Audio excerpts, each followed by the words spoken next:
White Coolies, dedicated to those nurses who did not return.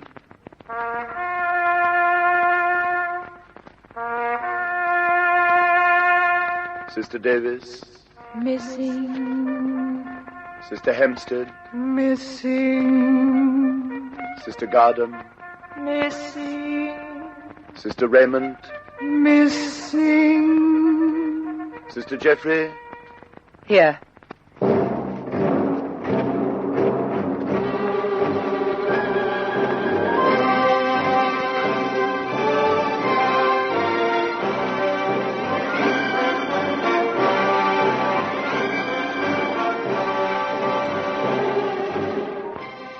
Since all the Australian sisters have decided to live in this one house, we find it much more comfortable.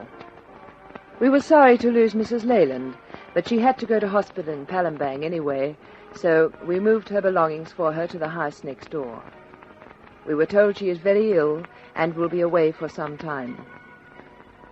For quite a while now at Tenko, the guard has been suddenly yanking one or the other of us out of line and slapping us for no reason.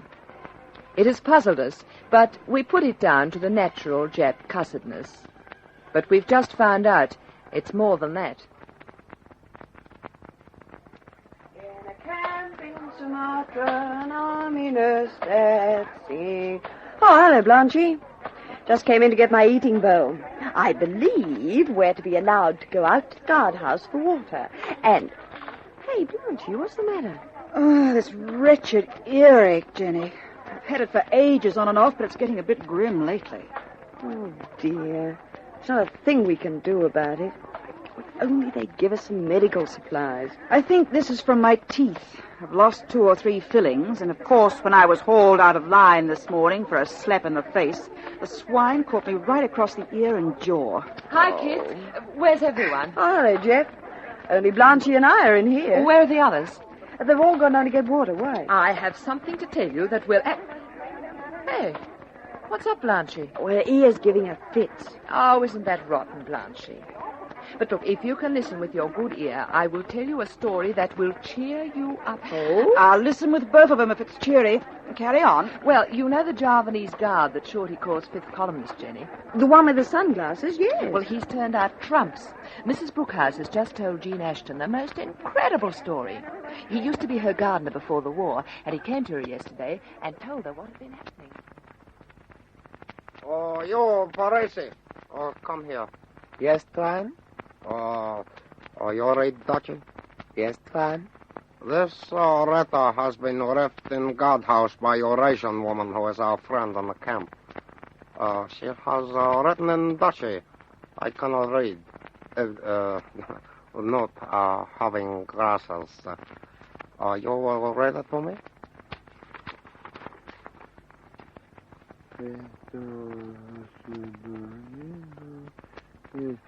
It says, Tuan, people in camp are complaining that rubbish has not been removed often enough. That is all? Yes, Tuan. Oh, so. I thought that to be more important. We need not bother with it. Leave it on the table and you stay here while I do the rounds. Yes, Tuan. Oh, you're there. Got those green screen and right up that rabbit. Mevrouw Brookhouse, can I speak with you? Yes? What is it? It is a letter that was left in the guardhouse, and I was to translate it to Japanese. It is in Dutch. Did you translate it? Not very well, mevrouw. Why not? You speak Dutch very well. At least you did when you were mein Gartner. It is not good to tell Japanese what is in this letter. What is in it? I have it here. I will read it to you. I think it would be a good thing for you to suggest to the commanding officer of this camp that he remove the Australian Army nursing sisters, of which there are 32 to the paddy fields. They would be good laborers, for they are strong. That is all, mevrouw. What did you tell the guard that it said? I said it was a complaint about the rubbish dump. You've done well. Now, can you give me this letter? I will take it to the Australian sisters. They can do what they like with it. I was told to put it on the table in the guard shelter. And there, mevrouw, there might be a little wind that would carry so flimsy a piece of paper away. Yeah. As long as it makes no trouble for you. Look, now go. We must not be seen talk together. Yes, mevrouw, thank you. And here's the letter she gave to Jean. Well, I'm darned. I would say that this dear little Eurasian witch is responsible for a lot of the bashings we get at Tenko. I bet she is. What happened when the Jap found the letter missing? Well, that's the best part of it. The Javanese fellow spent quite some time helping the Jap search for the letter in the guardhouse, with the Jap blaming himself for his carelessness. You're better than a doctor, Jeff. My earache is so much better. Oh, it's not me. It's hearing something pleasant for a change. Well, we better go if we want to get any water. Oh, righto. A few days later, there was great excitement when the best thing that had happened to us since we were taken prisoner occurred. It was during siesta. 3 spades, 3 no trumps. Righto. You get 'em. Mitty? You there, Mitty? Oh, yes, Jenny. Look, there's a Japanese officer in house 14 who wants to speak to you. In house 14? Yes, you know, where Mrs. Muller lives. Any idea what it's all about? No. But he's with Mrs. Muller because she's the only person in the camp who can speak Japanese. Oh, I'd better go at once. Oh, Lord. I wonder what that's all about. You can bet your socks it's something unpleasant. They're probably going to make us go out and nurse Japs. Over my dead body. Well, we'll just have to wait and see. Come on, let's finish this game.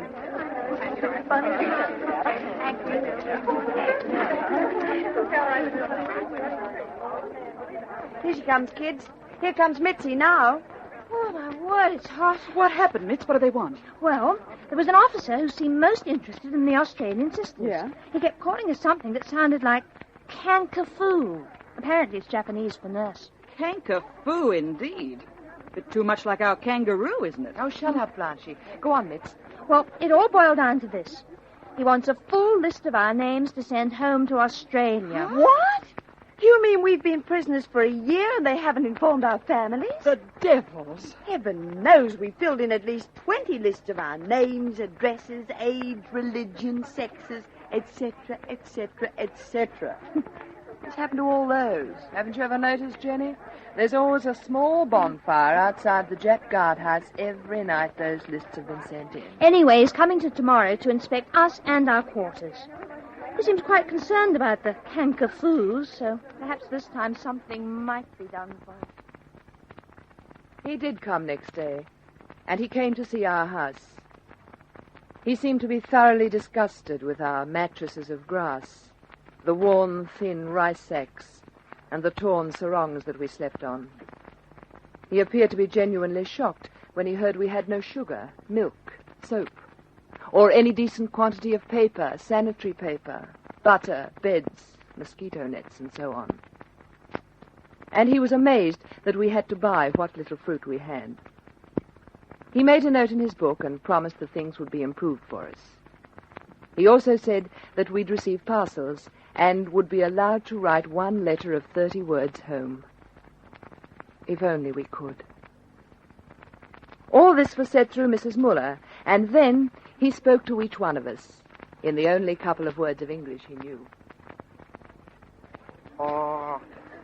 Australia been drowned? Well, no. Oh, yes. This Australia drowned? Well, what's it matter? Yes. Oh, so, this Australia drowned? Well, frankly, no. Oh, so, What on earth does he mean? Are we drowned? I think he means shipwrecked. Oh, poor little man. He's getting some odd answers. I wonder if he will really do anything for us. The best thing would be if he could really arrange for us to write home. Oh, we better not build on it. It'll probably turn out like all the other promises. Just so much hot air.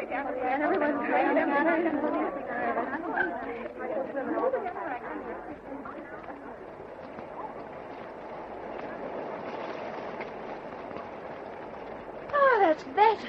I had quite a good shower. Good heavens. How'd you manage that? I found a leak in the gutter at the corner of the house, and the rain's pouring down in quite a heavy stream through it. If only we had some soap, it'd be most refreshing. Oh, is there a queue, Mitz? Well, not much of a one. Then I will go and take a shower. Hello, Mitz. Heard the latest rumors? Oh, hundreds of them. They're in full force again since the little canker-foo visited us. There's another move in the air. The only thing is we can't pin them down to where we're supposed to move to. So far, I've heard it's to the jail, the lunatic asylum for the Australians. Oh, that'll be nice. If we're here much longer, we'll be just about ready for the bug house. Juliana Flats. Wherever that may be. One huge building, a sort of hotel for the whole camp. Or the hill station at Lahart. Oh, 100 miles away. Oh, and the best of all. Yes? Australia. I'm terribly sorry, but I'm afraid I can't believe that one. I'm with you all the way. Hey, what are you two gabbing about? Oh, hello, Jeff. We're counting out the places that, according to rumor, mind you, we'll probably be moving to. And there's 6, according to rumor, altogether.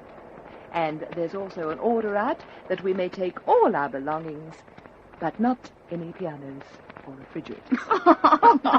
Refrigerators, forsooth. Did you ever hear such nonsense? Oh, wouldn't it be lovely, though, to have a refrigerator? Why? There's nothing to put in it. If it were one of those big ones, I'd put me in it. I don't think I'll ever feel cool again.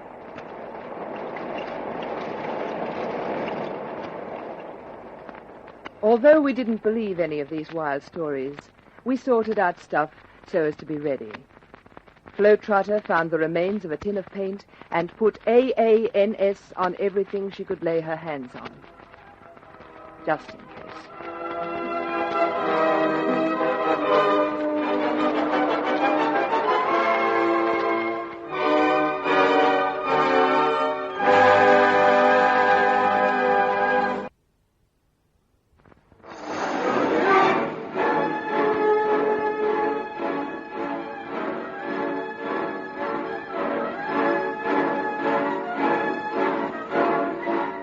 For all the rumors, it is now February, and we are still here.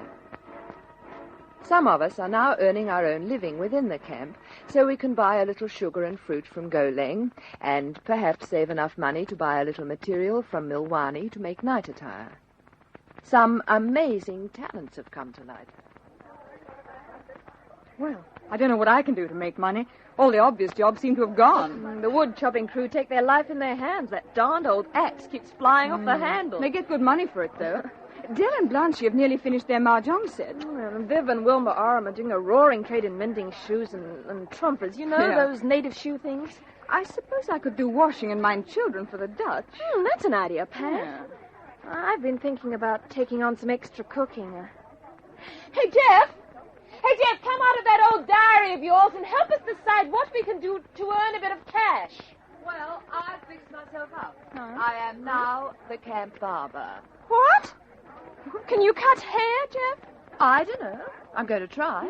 Who's the poor unfortunate to be your first victim? Well, now you mention it, Sister Gunter, you look as if you could do with a trim. Oh, no, you don't. Anyway, what are you going to use for scissors? Scissors? Well, that's original. But we haven't got any. Mrs. Brookhouse has lent me a pair to practice with on you girls, and then I'll set up business and charge 10 cents a trim. People providing their own scissors. Oh, well, I'll be the goat. You can have a go at me. Oh, really, Woody? Well, wait a bit till I get the implements. We'll do it right now. I always knew I was cut out to be a heroine. Oh, for Pete's sake, Jeff, you're not going to use those, are you? They're curved nail scissors. Well, I'll probably invent a new hairstyle with these. Oh. You never know, you might set the fashion. Now, let's see. Oh, for mercy's sake, don't cut it too short. How's it going? Very nice. Ah, there.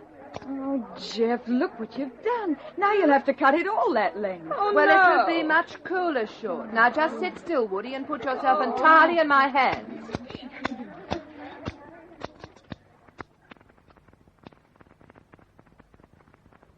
I became quite a good barber, inventing some very neat hairstyles, usually governed by an accidental slip of the scissors. The little boys with their short hair I found the hardest to do. One day, somebody found an old calendar with a picture of Mr. Winston Churchill giving the Victory V sign. We hung it up with great ceremony, but unfortunately a Jap guard spotted it, tore it off the wall, and ruined it. So now we have to keep a strict check on the day and date of the week, even if every day is the same. There's only one watch left in the camp that still goes, and it belongs to Jess Doyle. All hours of the day and night, people are saying, "Could you tell us the time, please, Jess?" And no matter what she's doing, she answers at once, even if it happens 3 times in 5 minutes. I don't know why we worry about time, but I suppose it's just one of the survivals of civilized life. At the moment, sewing scraps together to make something is the order of the day. What are you making, Pat? I don't know whether it's going to be a pillowcase or a blouse. What's the use of making a pillowcase? We haven't got any pillows. Don't you know about the kapok tree? No, what about it? Hurry up with the needle. We've got a roster for it now, you know. Won't be long, Ioli. Hey, Pat, now tell me, what's this about kapok? Well, Jeff found it. There's a tree just a few yards outside the barbed wire. It's a kapok tree. It splits its pods and the kapok falls to the ground. Jeff asked if we could go out and get it, but of course we weren't allowed. So she pulls it through the barbed wire with a stick. What a wonderful idea. Is there enough to make pillows for all of us? Oh, not all at once, but Jeff has made hers, mainly to hide her diary in. Oh, well, That's that. Ioli, you can have the needle now. Oh, thanks, Pat. Jeff, come on. yes, what is it? We can get to work on our mosquito net now. Oh, is that what that conglomeration of bits and pieces is? Excuse me, it is not a conglomeration. It's going to be a proper, full-size mosquito net. What's this black bit, Ioli? Oh, that's the back half of an evening skirt. It was only big enough to put over my head. But now Win has given us an old sarong, and I found another old skirt in the rubbish heap. It's good. It's a bit of net. And I have contributed the remains of my voile frock. You know, Miss Livingston. We'll end up with a very colourful and large net, which we can both get under, and get some peace from these endless mosquitoes. It will hang from anything hangable within reach of our particular area of floor. Such a magnificent arrangement should have a name. Patches or something like that. Oh, no. Nothing so ordinary as patches. It needs a name like Rule Britannia. Rule Britannia it is.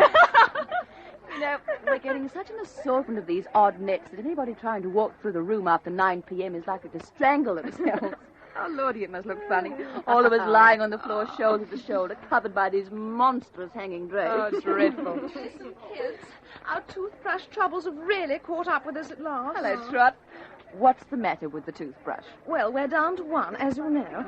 And as I was washing it just now and putting it in the sun to dry it, sort of came apart in my hand. Oh, dear. Now we will be in trouble. I don't think it'll make much difference. Most of us have lost our fillings as it is, and a couple of the girls, Blanche in particular, has had a lot of toothache. Yes, but is that from lack of toothbrush or from too much face bash? My teeth are almost too sore to clean these days. We'll all go home toothless and white-haired if the Russians don't come soon. Russians? What on earth are you talking about? Well, for some extraordinary reason, rumor now hath it that the Russians are on their way. How on earth did that story start? Oh, I don't know. Unless it's because of Misha. You know, the little Russian boy who lost his parents on the Vina Brook. yeah. He doesn't speak very good English. What on earth has Misha got to do with it? Well, every time the ration track comes in, he tears out to the roadway and calls, "The Russians, the Russians, the Russians!" Hello, kids. Hey, the rations have been cut again. Oh, they can't be cut much more, Mitch, without being cut out. Well, today we were given 6 baby cucumbers, soft and oozing, 6 bunches of kangkong, and 4 soft Bringles for the 32 of us. Oh, we're going to be hungry again tonight, then. I'm getting quite used to being hungry. Oh, and there's a house captain's meeting to be held tonight. Yeah? It's been specially called. Oh, what's it all about, Mitz? I don't know. Well, you hurry along to it and tell us everything. Oh, don't be silly. It's not till tonight. Oh, I better go and put the rations away.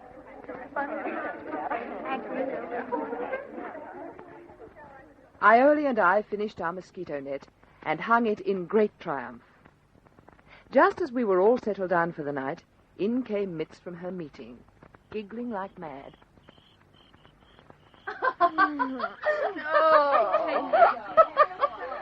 Is anyone awake? With the noise you're making, Mitz, I expect we all... Oh, what is the matter with you? Without a doubt, that's the funniest meeting I've ever attended. What do you think the subject was? What's to be done with the bitch in House 1? What? She's going to have puppies. Oh, the dog. And the funny part is, they're all so deadly serious. Well, what are they going to do? Nothing. Just leave her where she is. Oh, the poor little pup. I don't see how she can possibly feed the puppies. Her little sides flap together and her ribs are nearly through her skin. And poor old Shorty's having a terrible time trying to feed Toby. Not to mention the terrible time we're having trying to feed us. Oh, well, anyway, kids. Good night.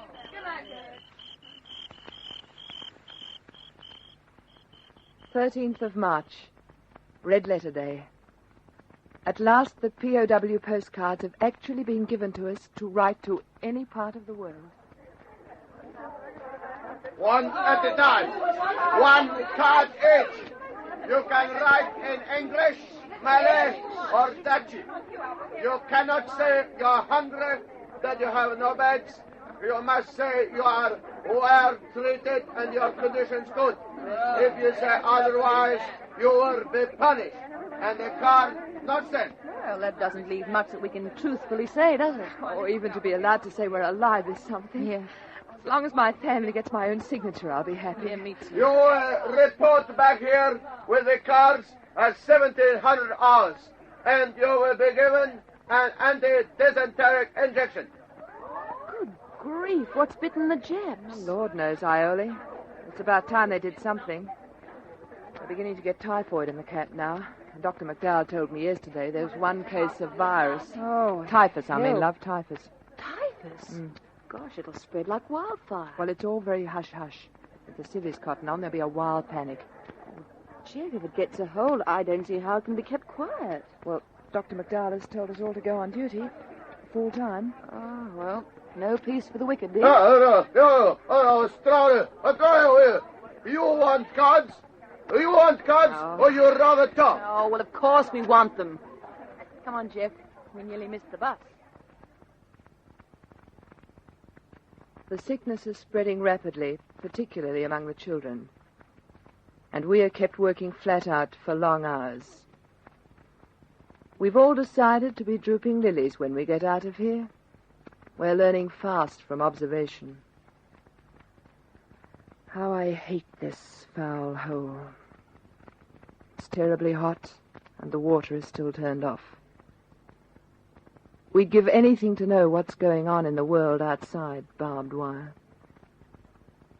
Today, as a diet for desperately ill people, we were given one bunch of leeks for the entire camp. Whenever will the day of freedom come?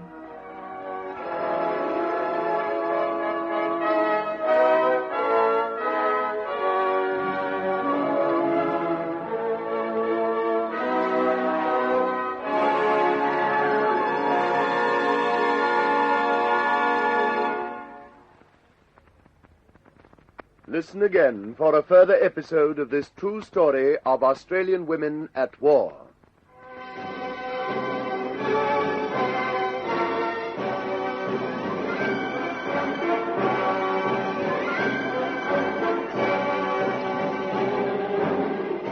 White Coolies is based on the diary written secretly in a Japanese prison camp by Sister Betty Jeffery, especially adapted for radio by Gwen Friend, and produced by Fife Banbard for Australasian Radio Production.